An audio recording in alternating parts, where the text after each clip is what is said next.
Girls State Championship basketball team was very important to me personally. Because of those girls and their success in 2002, I worked a lot of overtime. And because I worked a lot of overtime, I made a lot of money. And because I made a lot of money, the Bustler kids were able to have a very good Christmas that following winter. So thank you very much to the 2002 girls basketball team.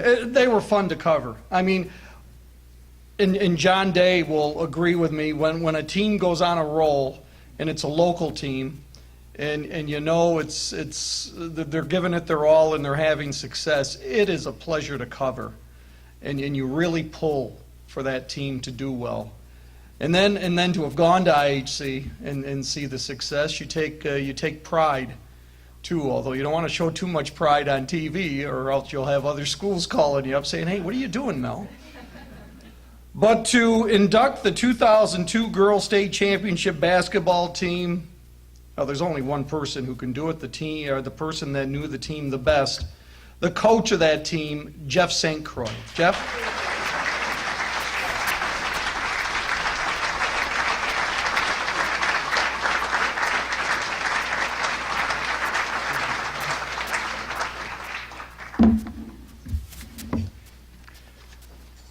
Thank you, Mel. I don't know about anybody else, but it's past my bedtime, so I'm getting tired. So, I was also told to keep this brief, but I don't know how often you get out, stand up in front of people and talk about a team that won the state championship. I know it doesn't happen very often, so you're going to have to stay here for a little while because I've got a few things to say. With old age, I need glasses, and I'll try to keep this brief, but there's a few things I really need to say. I feel honored and very fortunate to be able to have coached the 2002 state championship team.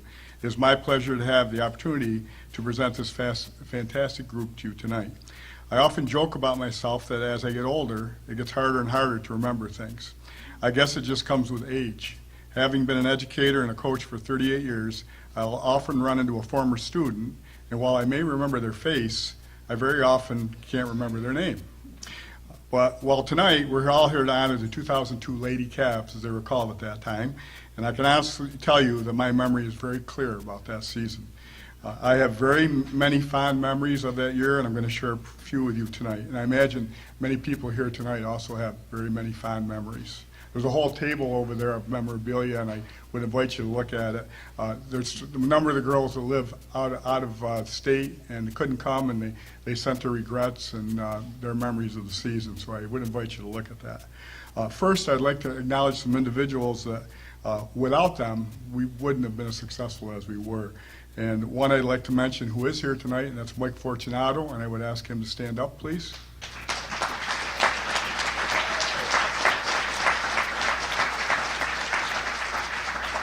I guess Mike and I had a dream about state championship long before any of the girls, and we had the similar philosophy in terms of how to coach basketball, and because that philosophy was so in tune, the two of us, that we could oftentimes think what the other person was thinking ahead of time. But without Mike teaching the skills to the younger kids, we would not have been as successful as we were. He did a fantastic job. I'd also like to mention John Johnson, Coach Jay, as the girls called him.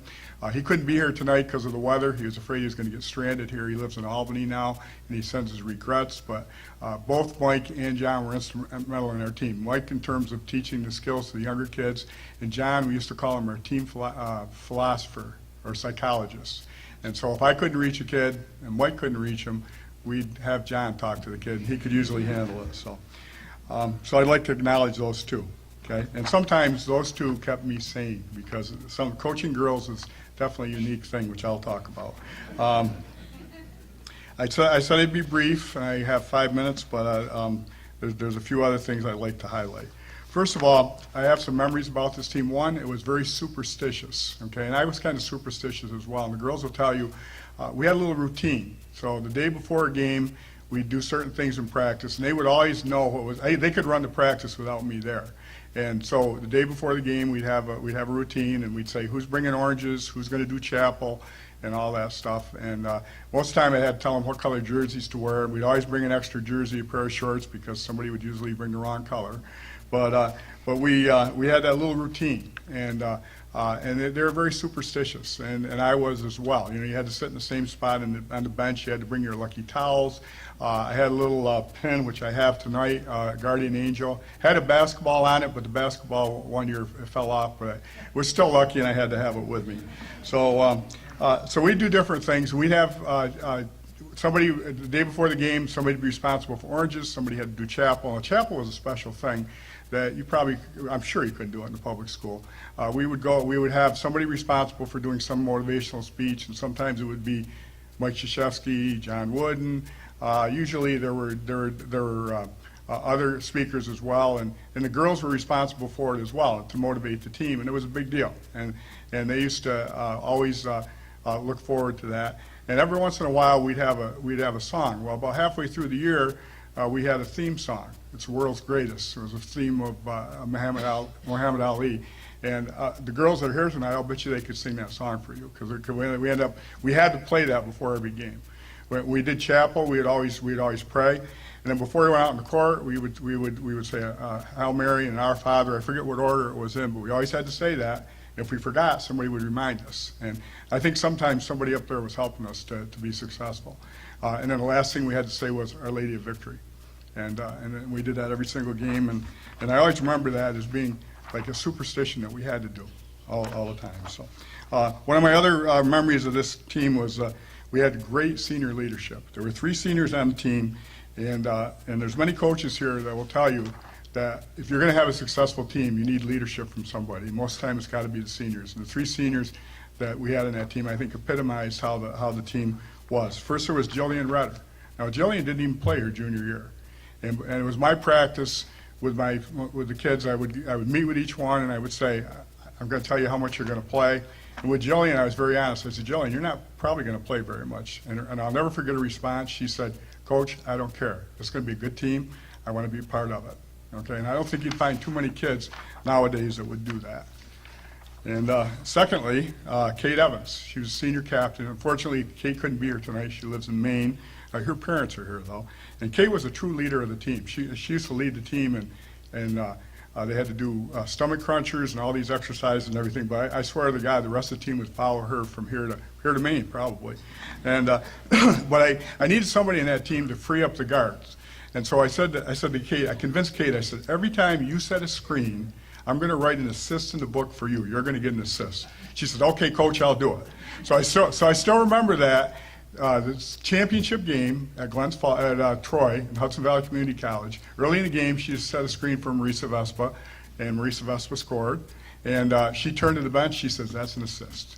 And so she didn't care if she scored. She just wanted to do her part on the team. And every single kid on the team was like that, not just the seniors. Third senior I want to mention is Jennifer Prevost. She is here tonight, and she was a senior captain as well. About halfway through the season, we were having a good year. And Jennifer calls me apart, and she says, Coach, I need to talk to you. I said, okay, Jennifer, what is it? She says, I think you should change the starting lineup. I said, Jennifer, why? So we're doing okay. She says, I think you should start somebody else. I'm starting right now, but I think you should start somebody else. And I said, Jennifer, are you sure? I said, Jennifer, you've been on the varsity for 3 years. This is your chance. She says, no, change the starting lineup. So we did. She knew more than I did. And it did help the team, and because of her and her dedication and unselfishness, I think it made the team better. And I don't think you find too many athletes nowadays that would do things like Jennifer did.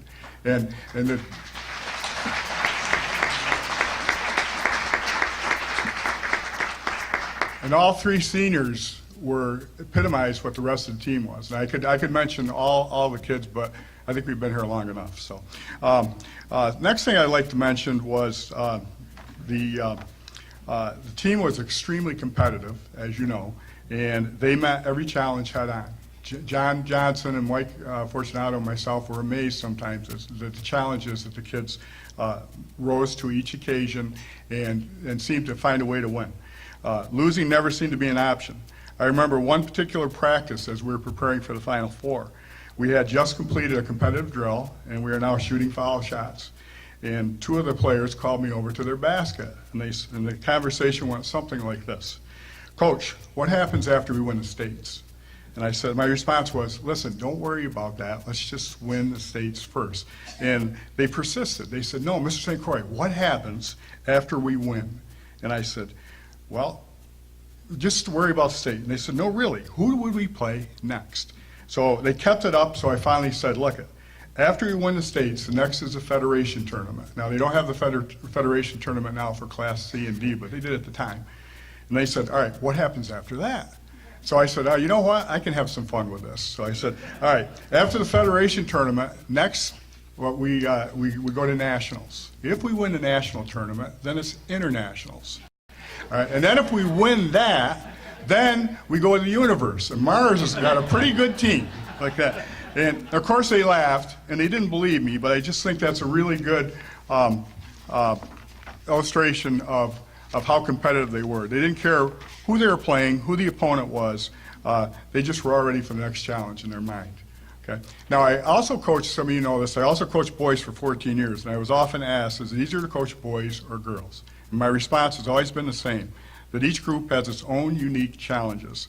I remember this team as being very focused, and people mentioned that with some of the inductees tonight, and this team was very focused indeed. But with girls, sometimes you need a little different motivation.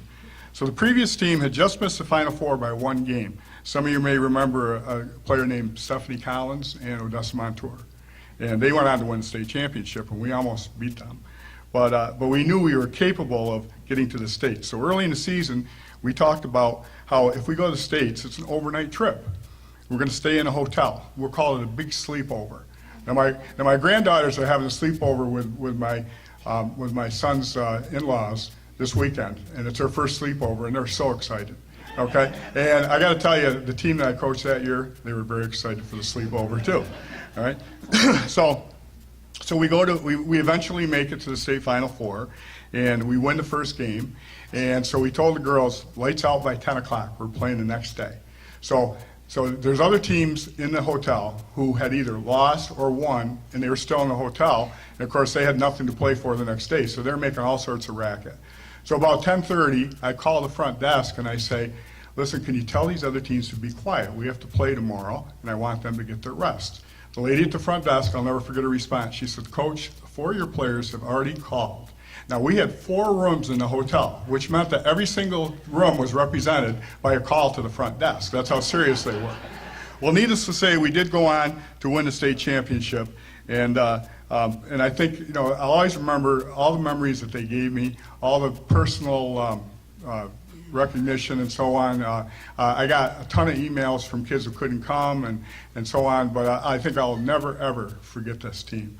So I would like you to join me in a round of applause. I would like every member of the team that's here tonight, there's 8 of them here tonight, I'd like them to come up here, please. Give them a big round.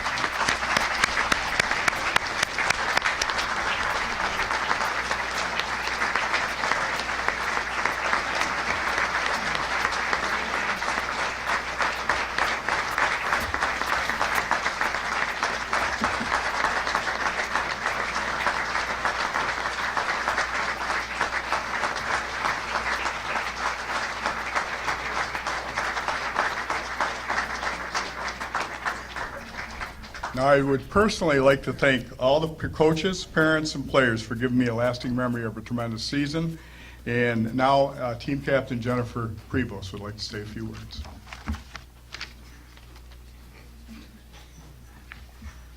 I promise, this is really short. Good evening, and on behalf of the alumni basketball team, we would like to thank the IHC staff, administration, our coaching staff, family, and friends, people that have traveled far to be with us tonight to celebrate. For some of you that do not know me, my name is Jennifer Prevost, and I am a 2002 graduate of IHC. The year that we won states, I had the privilege of being the team captain. Unfortunately, my partner in crime, Kate Evans, was unable to make it tonight. She was also a senior that year and a captain. I was able to touch base with Kate, and once we get talking, we could talk for a long time. So One of the subjects that was brought up throughout our conversation was what we took away from the program and how we use these skills and talents in our everyday lives. I know Kate and my former teammates, it goes beyond the skill and the talent that we take from basketball. It goes beyond winning, and it goes beyond a banner. The men that we have to thank for that are our coaching staff, Mr. St. Croix, Mr. Fortunato, and Mr. J. If everyone could please stand up and give them a round of applause, that would be greatly appreciated.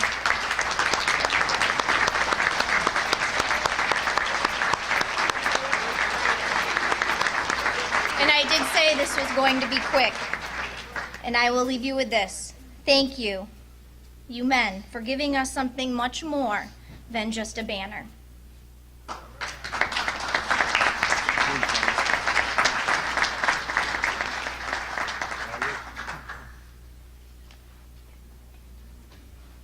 Ladies and gentlemen, how about one more round of applause for all of our inductees this evening?